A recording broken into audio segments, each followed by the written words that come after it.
기회 있을 때마다 얘기하지만 그 성서의 정신세계, 성서의 신앙 세계를 형성한 결정적인 두 가지 사건을 꼽는다면 첫째가 출애굽 사건이요, 또 하나가 예수 사건입니다. 물론 하나를 꼽는다면 예수님의 삶과 생애이겠습니다만 두 개를 각각 구약과 신약에서 하나의 사건을 꼽는다면 이렇게 집약될 수 있습니다.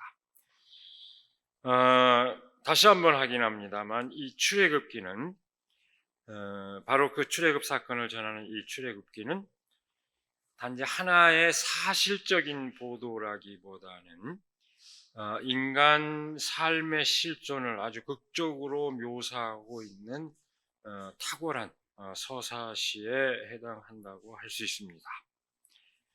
그 내용이 어떻습니까? 억압을 당할 때 자유를 갈망하지만 정작 인간에게 자유가 주어질 때 그로부터 도피하는 그 인간의 모습, 이를 잘 그려내고 있는데 일찍이 이 철학자 에리 프롬이 그 진실을 통찰한 바가 있죠. 말하자면 이것은 그 자유가 무엇을 지향하는 것인지 그것을 분명히 하지 않으면 진정한 자유를 성취하기 어렵다 하는 그런 통찰이기도 합니다. 출애굽기를 보면은 탈출의 과정이 아주 극적이지만, 홍해를 지나는 그 장면 아주 극적이지만 광야에서 40년 생활은 적나라한 그 인간 삶의 실존을 아주 생생하게 보여줍니다. 지루할 정도로 그 인간 삶의 모습을 그대로 드러내주고 있습니다. 오늘 우리가 함께 읽은 이 본문 말씀은 광야의 여정에서 가장 극적인 백성의 배신을 전해주고 있습니다. 자유를 향한 여정을 이끄시는 하나님의 뜻을 백성이 어떻게 배반하고 결국 자유로부터 도피하는 그 상황에 이르게 되었는가? 그러나 그로부터 어떻게 다시 자유를 향한 여정으로 나서게 되었는가 하는 것을 아주 극적으로 보여주고 있습니다. 오늘 본문 말씀은 진노하신 하나님의 마음을 백성들의 지도자 모세가 어떻게 돌이키게 하였는지 보여주고 있는 그런 대목입니다. 근데 이 이야기는 이에 앞선 그 백성의 배반을 전제로 하고 있습니다. 그 내용을 환기하면 이렇습니다. 모세가 시내산에서 하나님의 말씀을 받는 동안 백성은 광야에서 그 지도자를 기다려야 했습니다. 그런데 아주 오랜 시간 동안 모세가 나타나지 않자 그 백성은 엉뚱한 생각을 하기 시작합니다.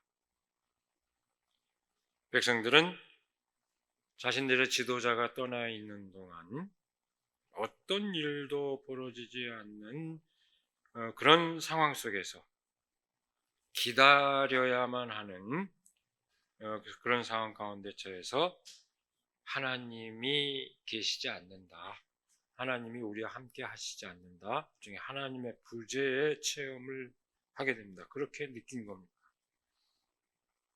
하나님께서 자신들과 함께 하시지 않는다, 이렇게 생각했습니다. 그래서 백성들은 모세를 대신한 또 다른 지도자 아론을 부추깁니다. 일어나서 우리를 인도할 신을 만들어 주십시오. 우리를 이집트 땅에서 올라오게 한 모세라는 사람은 어떻게 되었는지 모르겠습니다. 그 요청을 받은 아론은 백성들에게 자신의 식솔들이 지닌 금부치들을 모으라고 말합니다.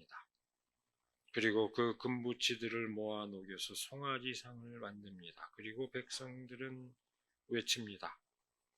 이스라엘아, 이 신이 너희를 이집트 땅에서 이끌어낸 너희의 신이다.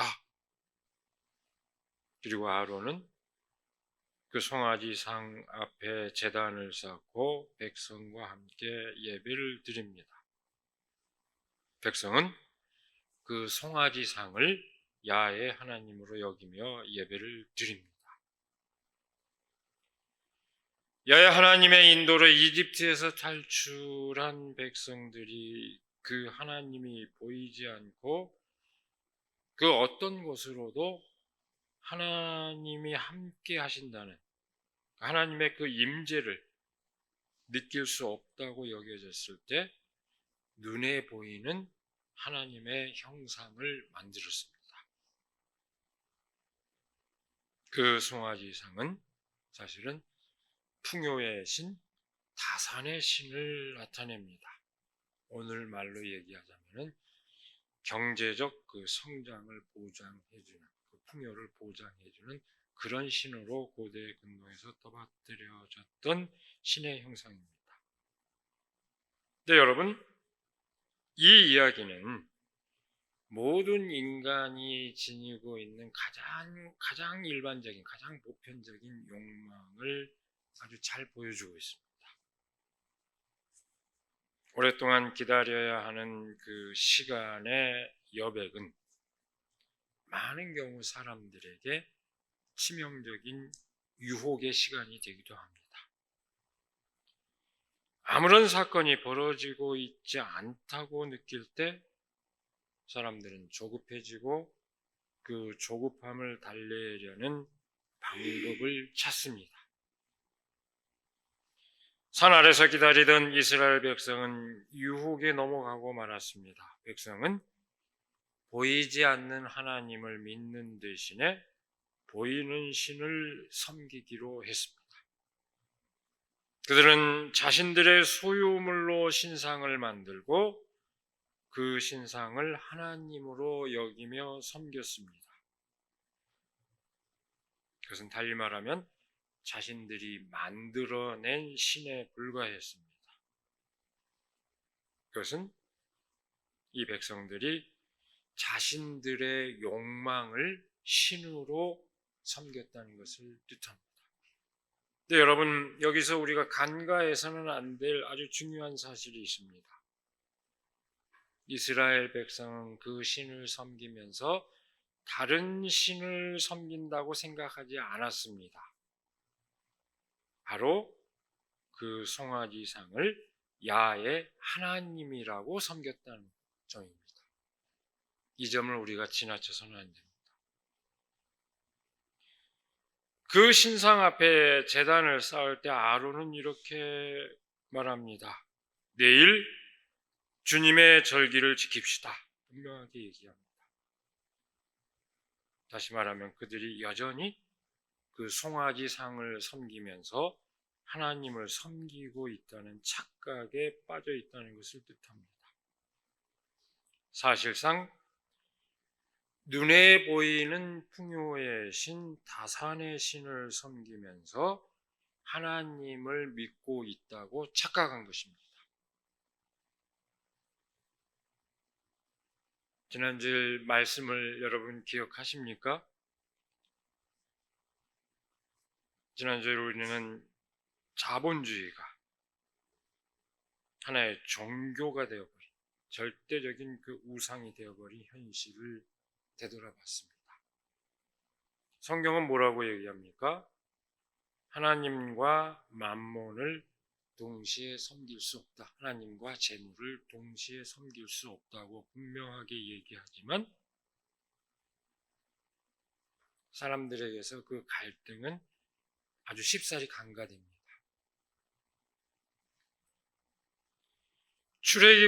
출애굽기가 전하고 있는 백성들의 그 상황은 오늘 인간들의 상황 가운데서도 너무나 쉽게 일어나는 일입니다. 무엇이 정말 사람을 살리는 길인지, 무엇이 사람을 행복하게 하는지 생각하기보다는 조급하게 눈에 보이는 성과를 내는 일에 집착할 때 그와 똑같은 일이 우리 가운데서도 벌어집니다.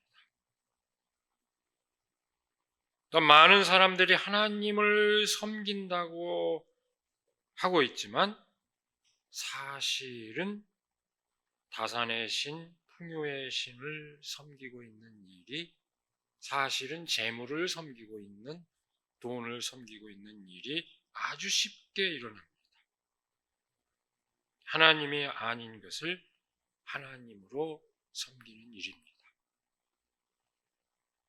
여러분, 성경이 왜 하나님의 형상을 만들지 말라고 했을까요? 모든 종교에서 그 신의 형상을 다 만드는 게 일반적인데 성경은 그렇게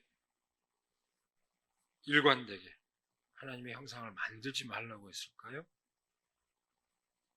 그 형상을 만드는 순간 그 형상 안에 하나님을 가둬버리기 때문입니다.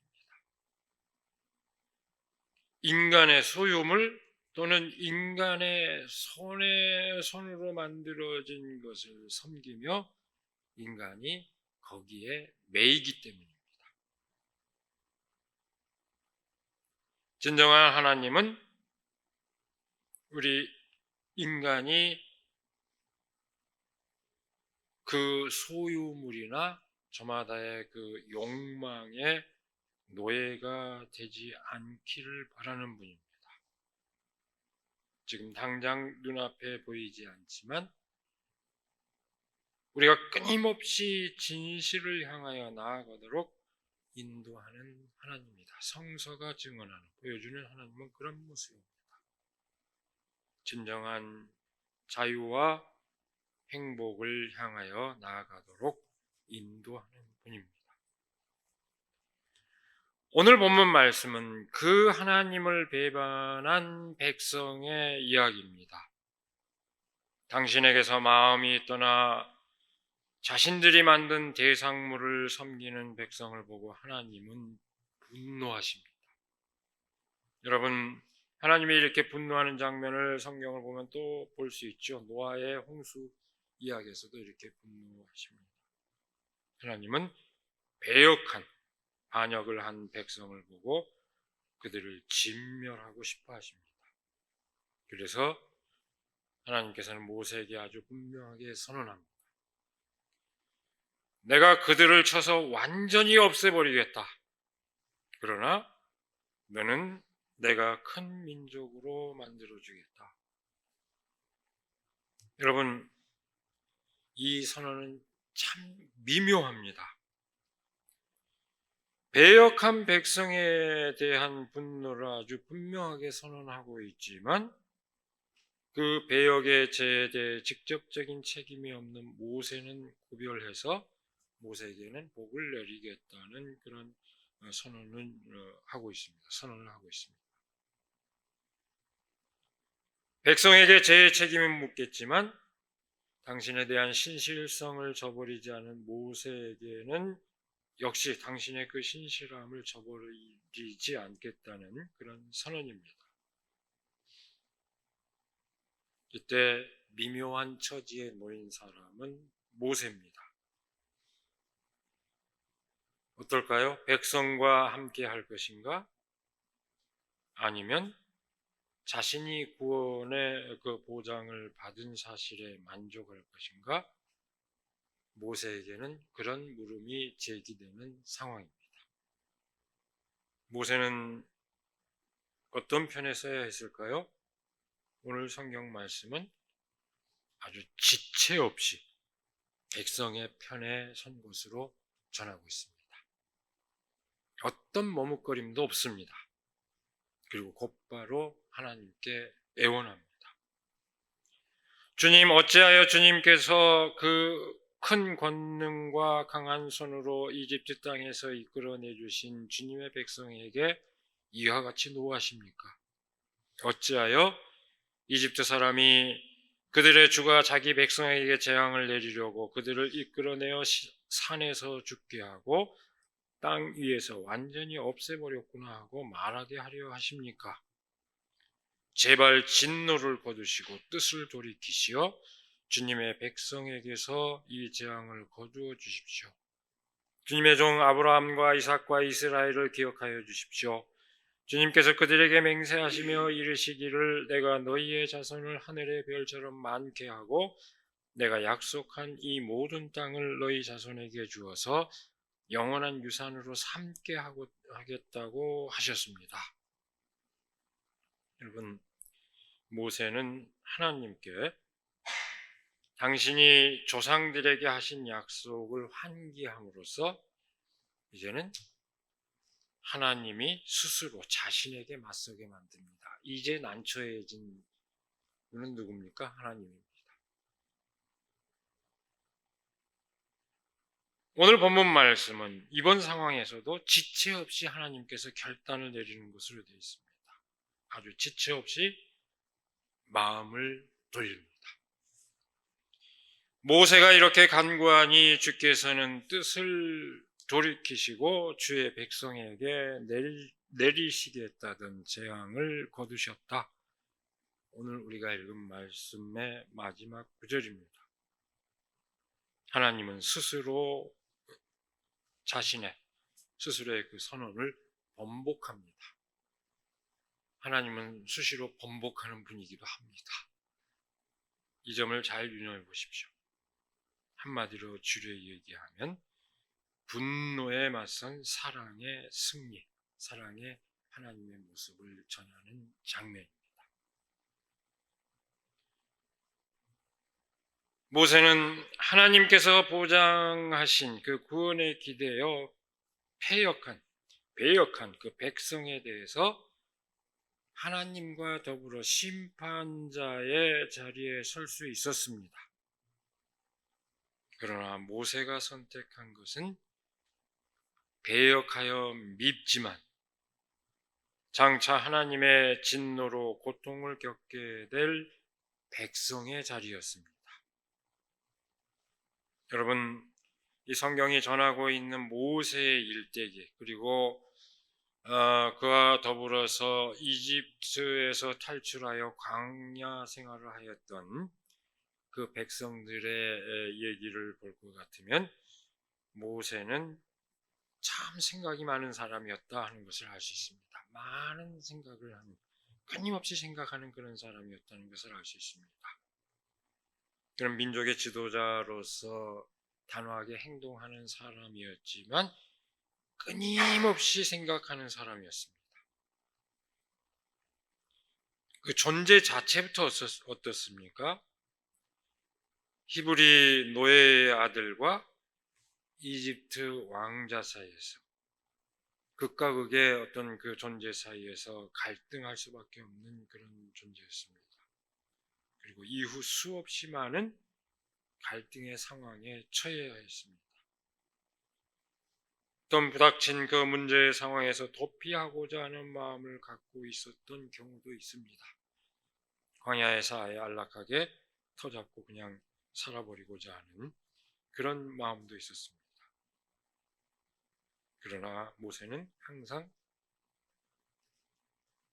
마땅히 선택해야 할 것을 마침내 선택하는 그런 모습을 보여주고 있습니다. 심지어 마지막 순간까지도 나는 말을 잘 못하는 사람인데 어떻게 해야 되느냐, 하나님한테 파라오를 설득하려면은 언변이 좋아야 되는데 나는 언변도 시원치 않다고 발뺌을 하고자 했지만 하나님이 대안을 제시해 주죠. 말 잘하는 내 형이 있지 않느냐라고 함으로써 발뺌할 수 없게 해서 결국은 그 역할을 감당하는 것으로 성경은 묘사하고 있습니다.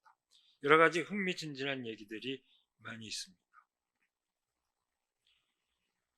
오늘 본문 말씀이 전하는 상황을 보면 하나님의 구원에 대한 보장을 빌미로 백성에 대한 심판자의 자리에 설 수도 있었던 모세는 오히려 재난을 겪게 될 백성의 그 고통의 자리에서는 선택을 합니다. 백성의 잘못에 대해서 자기가 함께 책임지겠다는 태도입니다. 자신이 백성의 심판자에 서게 됐으면 어떻게 됐을까요? 그러면 백성들에게 더 이상 돌이킬 기회가 없어집니다. 재앙을 맞이해야 하는 것으로 끝입니다. 모세는 그 길을 택하지 않고 백성의 자리에서 백성과 한편이 되어서 하나님께 애원합니다. 이것이 의미하는 바가 뭘까요? 이것은 양편을 향한 그 모세의 신실성을 말해줍니다. 한편으로는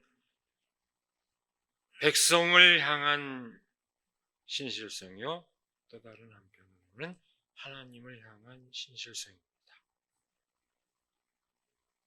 모름지기 마땅히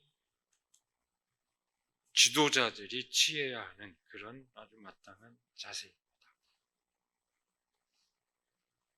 모세는 백성을 구원으로 이끄는 지도자로 부름받았고 그 몫을 수행하는 사람이었습니다. 어떤 순간이라도,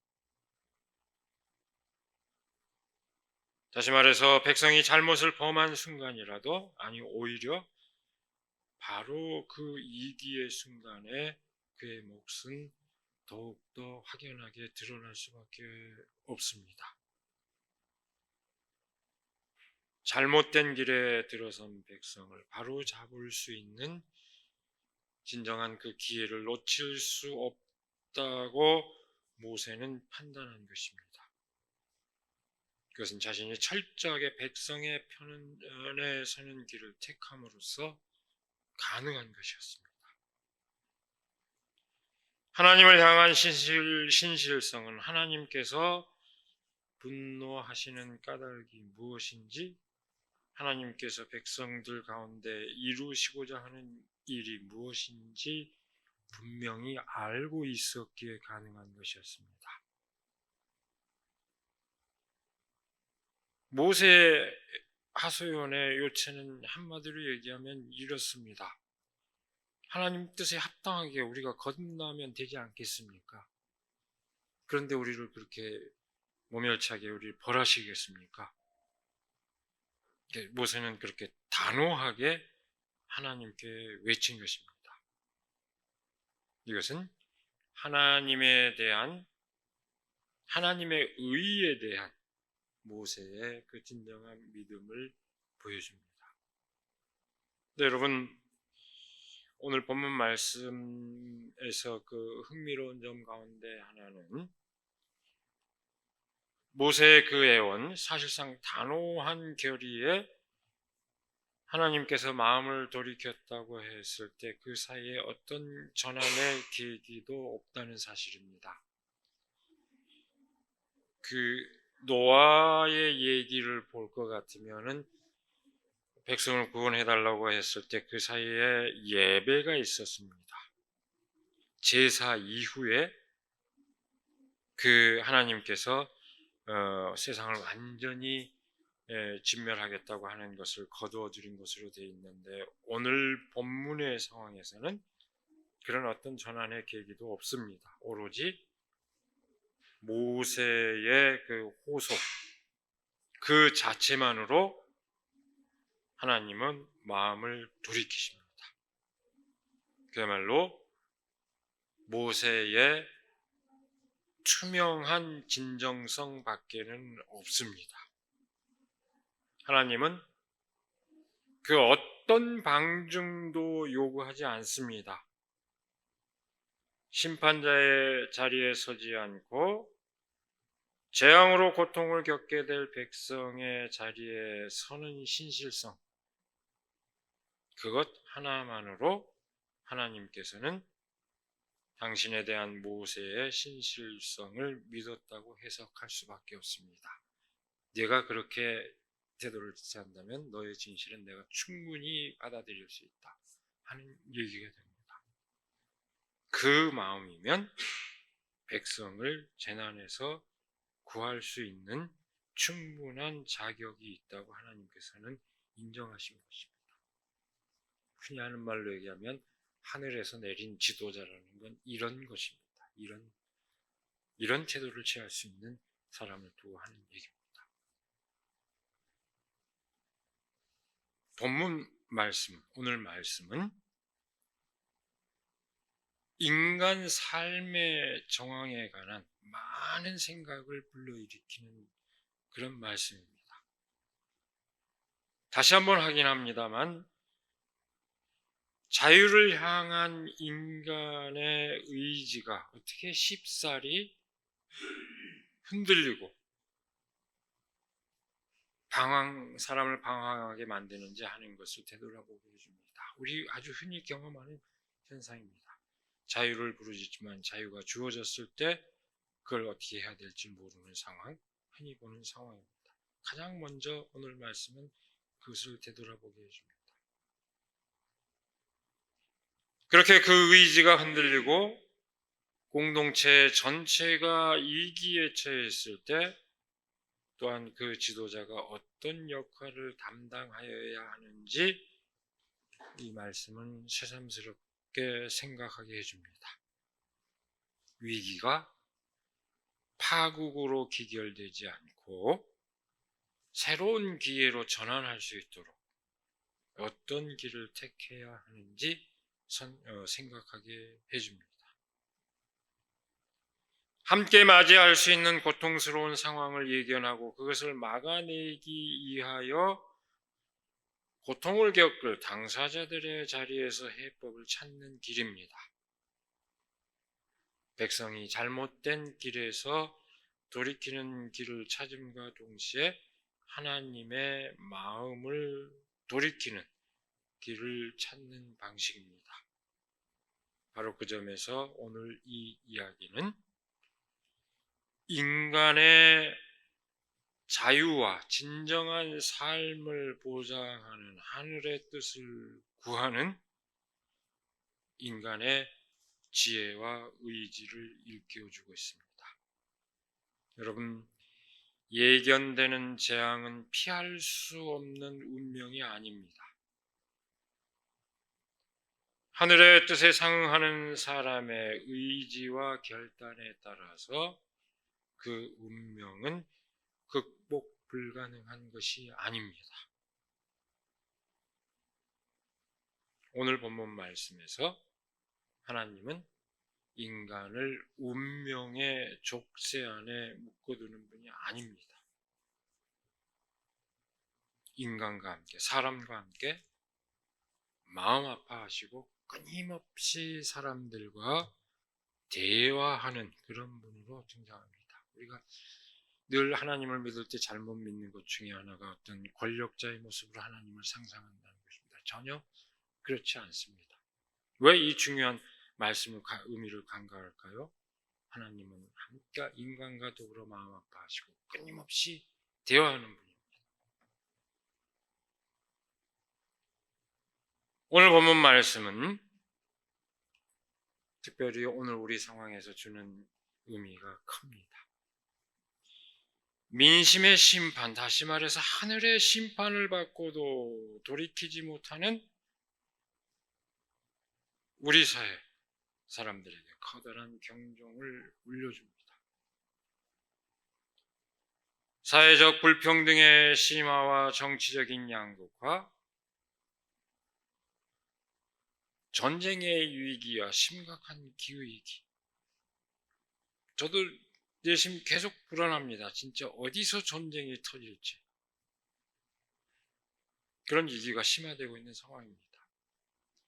그런 위기와 심각한 우리가 몸으로 이미 체감하고 있는 기후위기의 직면에서 어떤 해법도 찾지 못해서 길을 잃고 방황하는 우리 사회에 커다란 경종을 울려주고 있습니다. 아니, 해법이 없는 게 아닙니다. 못 찾은 게 아닙니다. 그 해법을 가로막는 세력이 국민 위에 군림하고 있다는 것이 문제입니다. 모든 사람이 아는데 국민 위에 군림하는 무지몽매한 자들이 이걸 가로막고 있을 뿐입니다. 여러분, 그렇다고 우리가 절망할 일은 아닙니다. 그것은 피할 수 없는 운명이 아닙니다. 길이 막혀 있는 것이 아닙니다. 하나님께서는 백성의 탄식과 절규를 듣는 분입니다.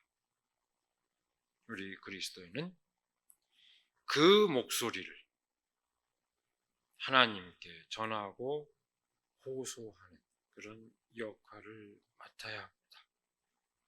아니, 백성들이 잘못을 범했을 때도 그 지도자가 하나님께 호소해서 하나님의 마음을 돌이켰거늘 백성들이 그 길을 알고 이렇게 가게 해 주십시오라고 호소할 때 하나님이 안 들으시겠습니까?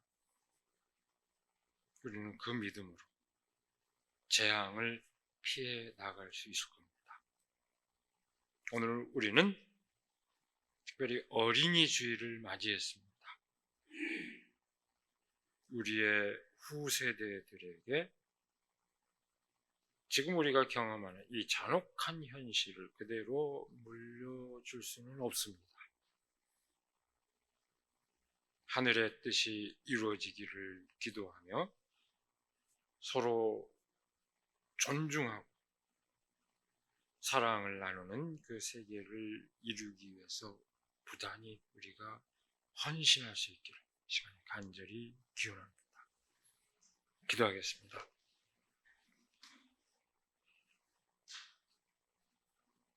오늘도 복된 날을 허락하여 주셔서 말씀을 새기며 저희들의 삶의 결의를 다지게 하여 주시는, 새롭게 다지게 하여 주시는 그 은혜를 감사드립니다. 하나님께서는 우리에게 진정한 자유를 부여하여 주시고 그 자유로운 삶을 스스로 지키며 진정한 삶을 누리도록 인도하시지만 우리는 끊임없이 유혹에 넘어가 오히려 그 자유로부터 도피하고자 하는 오히려 세상의 그 욕망에 사로잡혀 있는 그런 모습에 빠지는 우리의 모습을 발견합니다. 하나님께서 인도하시는 참 구원의 세계, 참 자유의 그 세계를 향하여 우리가 지치지 않고 나아갈 수 있도록 하나님 함께하여 주시옵소서. 그것을 가로막는 세상의 모든 힘들을 뛰어넘어서 함께 더불어서 진정한 삶을 기뻐하고 찬양하는, 노래하는 그 아름다운 세계를 향하여 나아갈 수 있도록 우리를 인도하여 주시고 우리가 그 세계를 우리의 후세대들에게 물려줄 수 있도록 헌신을 다하게 하여 주시옵소서. 우리 주 예수 그리스도의 이름으로 기도드리옵나이다. 아멘.